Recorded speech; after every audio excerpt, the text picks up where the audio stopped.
이 누가복음 21장 5절부터 9절을 읽어보면은 지금 예수님은 우리들의 생각을 뒤집어 엎는 예수님의 그 예언의 말씀을 지금 전해주시고 있습니다.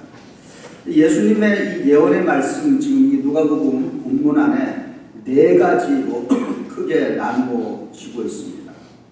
첫 번째가 누가복음 21장 5절에 어떤 사람들이 이제 성전을 가리켜 보면서 그 아름다운 돌과 헌물로 꾸민 것을 말하며 예수께서 이르시되라고 이제 성전에 관해서 말씀하고 있습니다. 제자들 중 몇몇이 그 성전의 아름다운 돌과 그 하나님께 바쳐진 화려한 예물들을 감탄하며 지금 바라보고 있는 것으로 시작합니다. 제자들이 죄송합니다.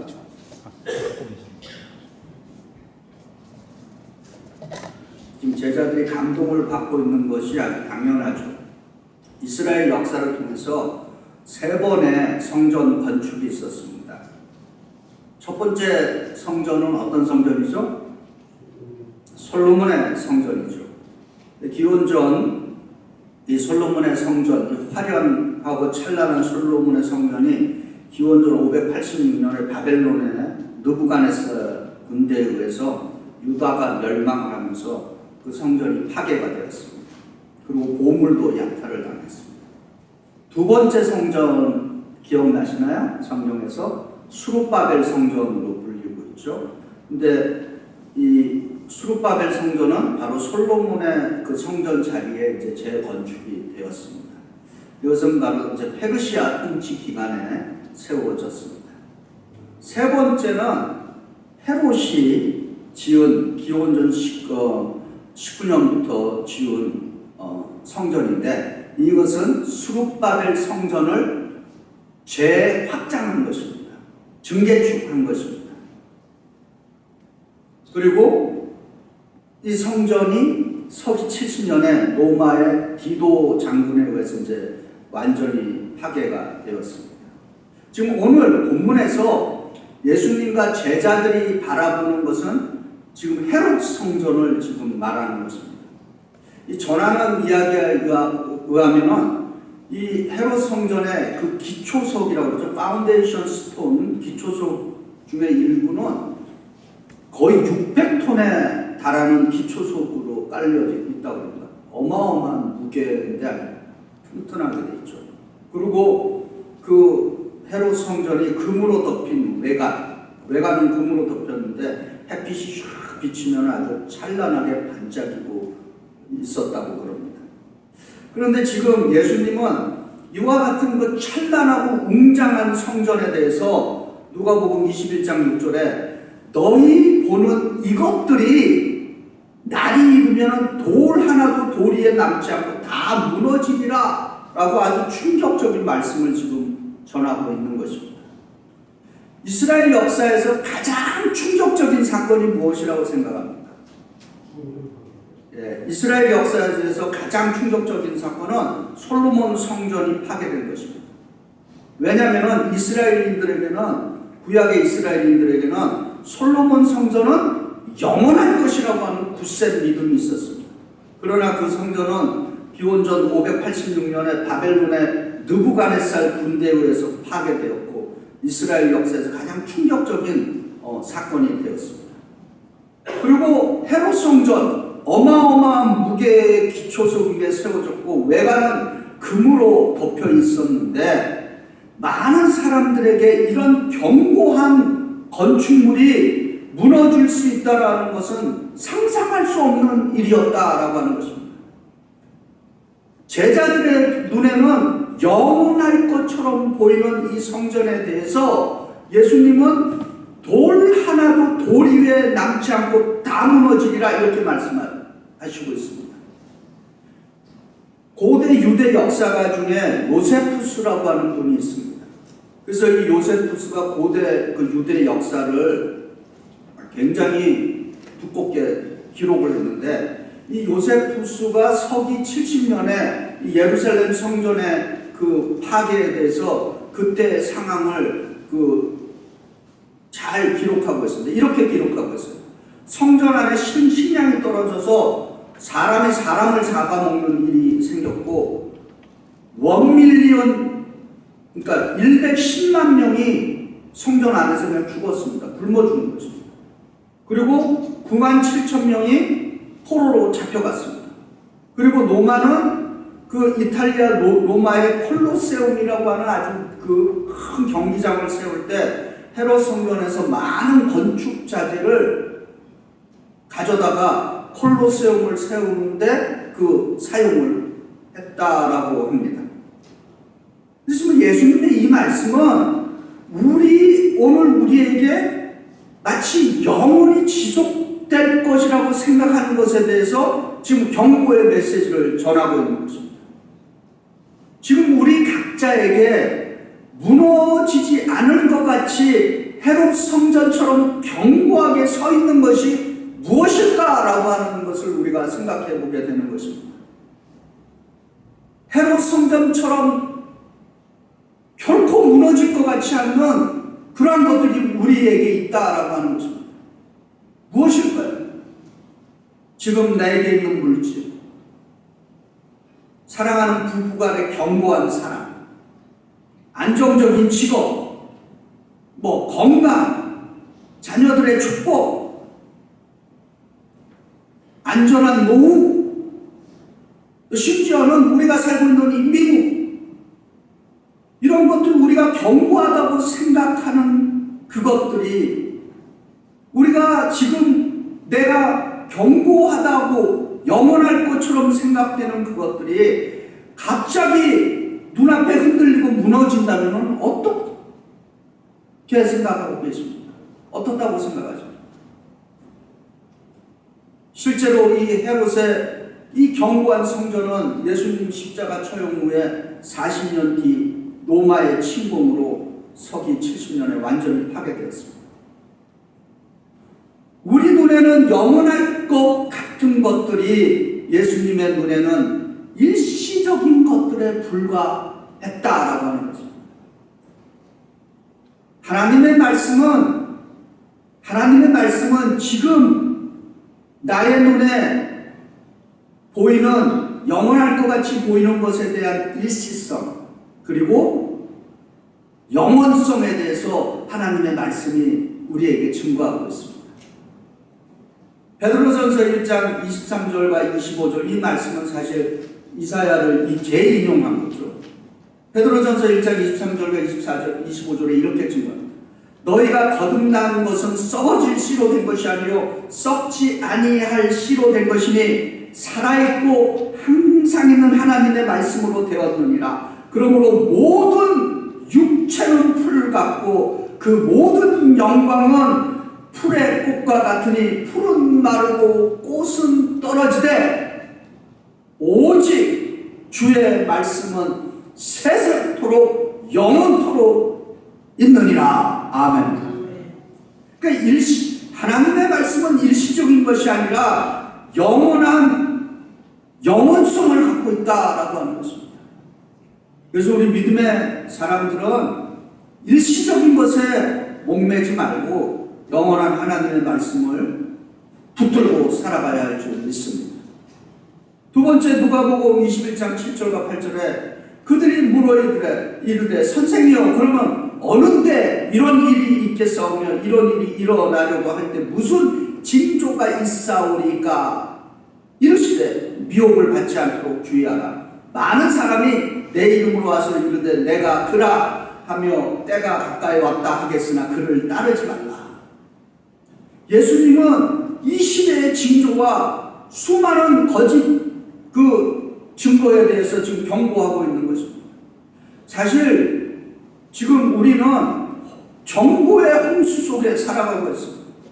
소셜미디어, 인터넷, 다양한 수많은 매체를 통해서 어마어마한 정보 가운데 살아가고 있습니다.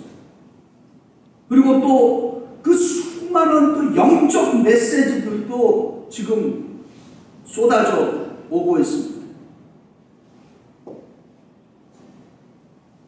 그래서 여러분 인터넷 보시고 그거 하시는 분들 제가 잘 말씀드립니다.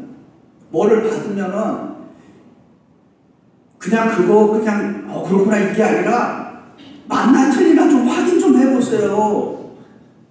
그리고 확인도 안 하고 그냥 다른 사람에게 그거 이렇게 전달하고 뭐 이렇다 저렇다. 제발 그렇게 하지 마시기 바랍니다. 네. AI도 거짓말이에요. 제 경험을 말씀드릴게요. 제가 성경 구절을 해갖고 약간 틀리게 해서 AI에다가 올렸어요. 그랬더니 막 쫙 설명하는 거예요. 그래서 제가 야, 너 지금 이거 틀린 거 거짓말이다. 그랬더니 거기 뭐라고 나오지 아세요? 죄송합니다. 금방 그렇게 바꿔요. 네. AI도 거짓말이에요. 내가 어떻게 가르치냐에 따라서 다른 답변을 합니다.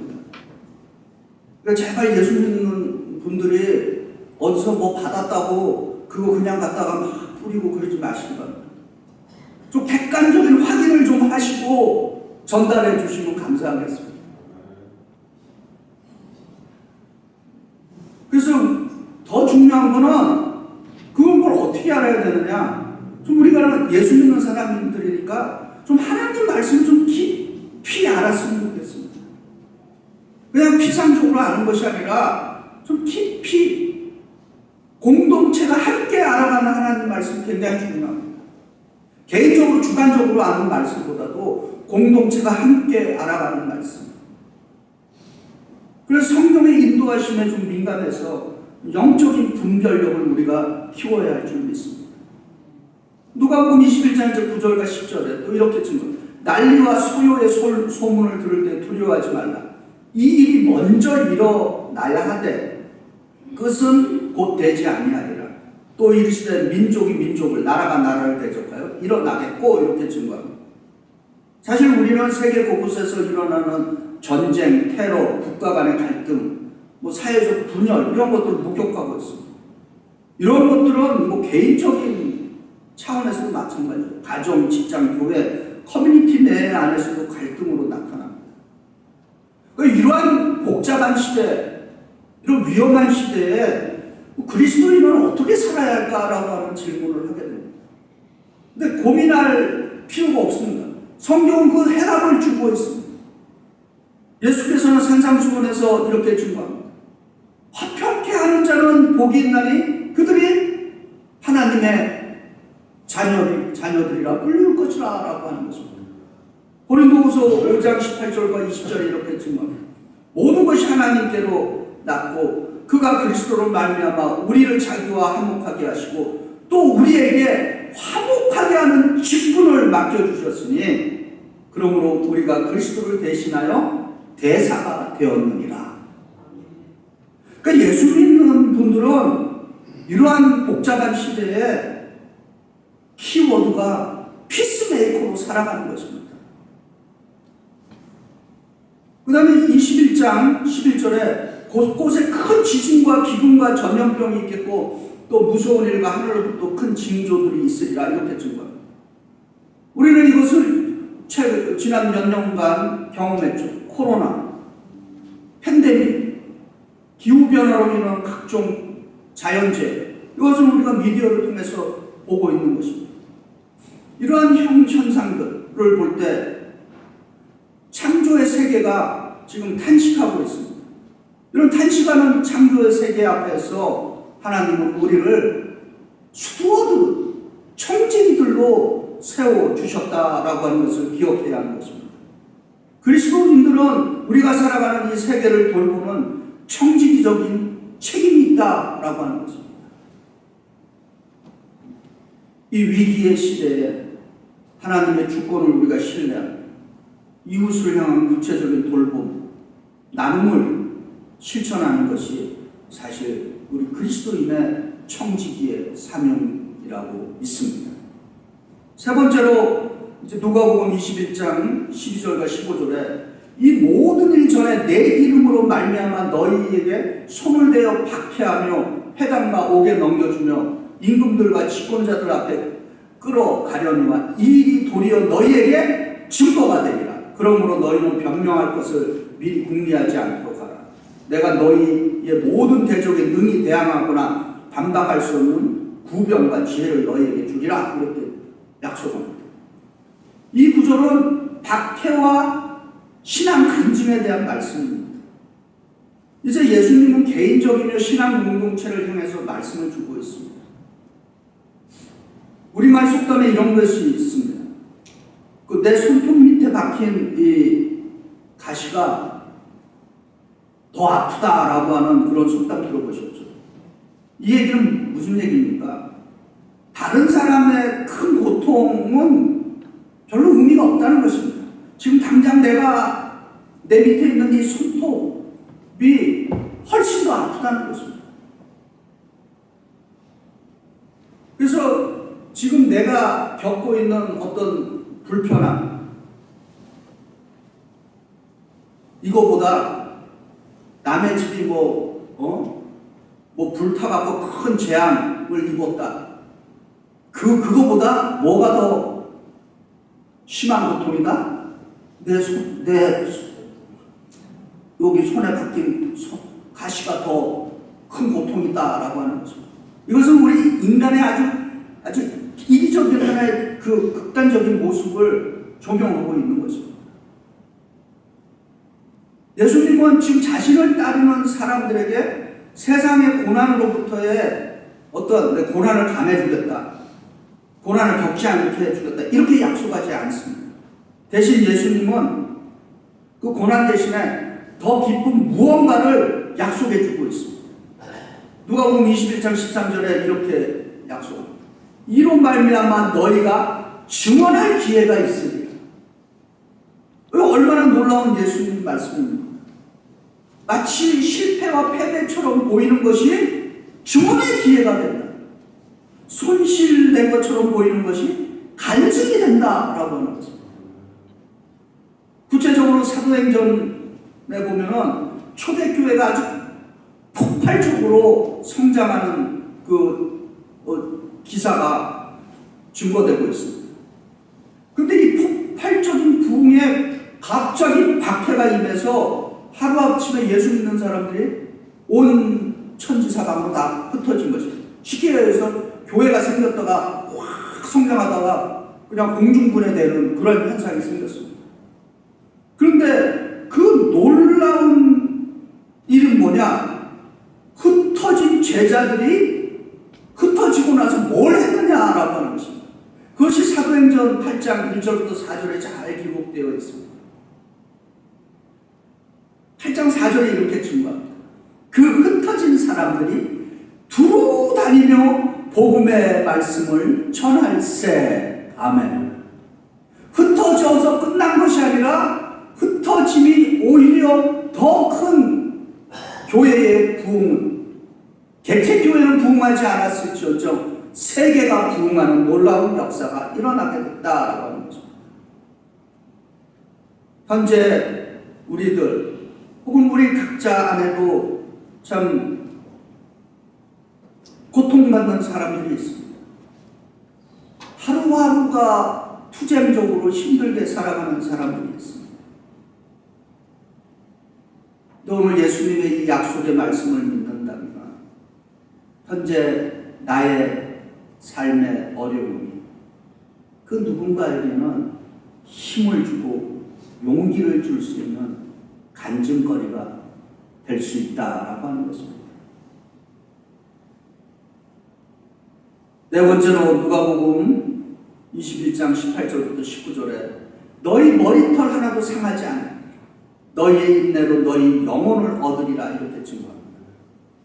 이 흔들리는 시대에 살아가는 믿음의 사람들에게 주시는 예수님의 약속이면서 또한 명령인 것입니다. 예수님은 너희는 머리털 하나도 상하지 아니하리라 라고 약속해 주십니다.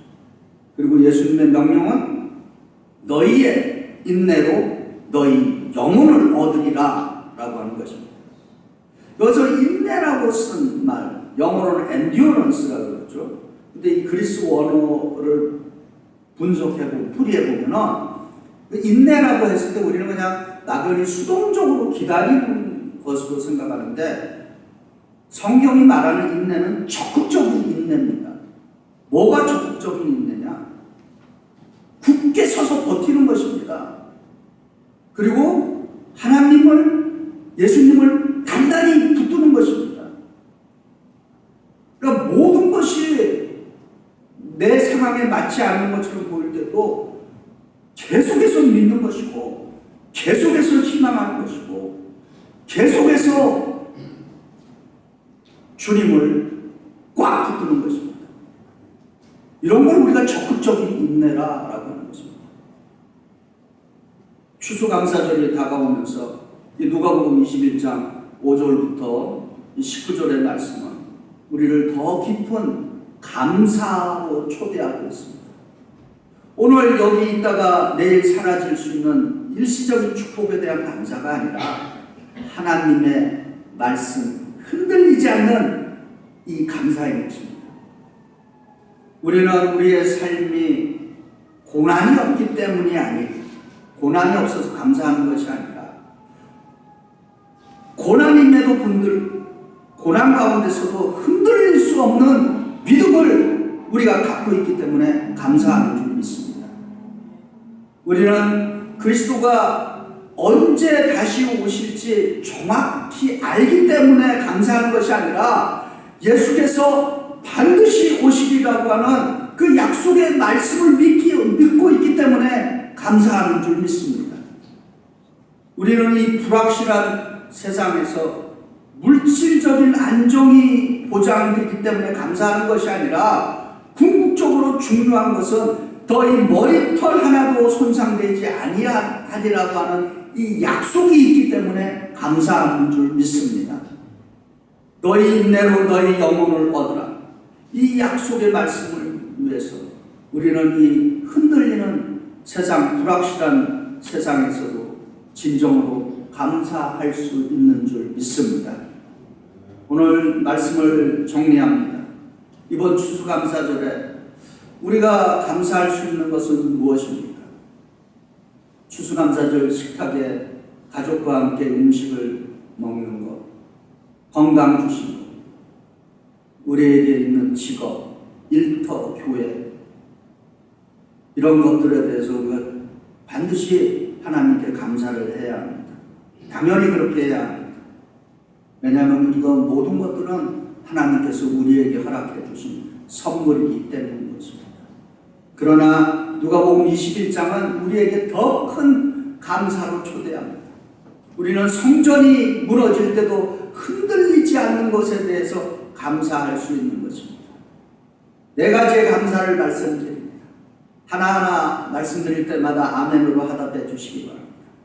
우리는 하나님께서 모든 것을 협력하여 선을 이루신다는 약속에 감사합니다. 아멘.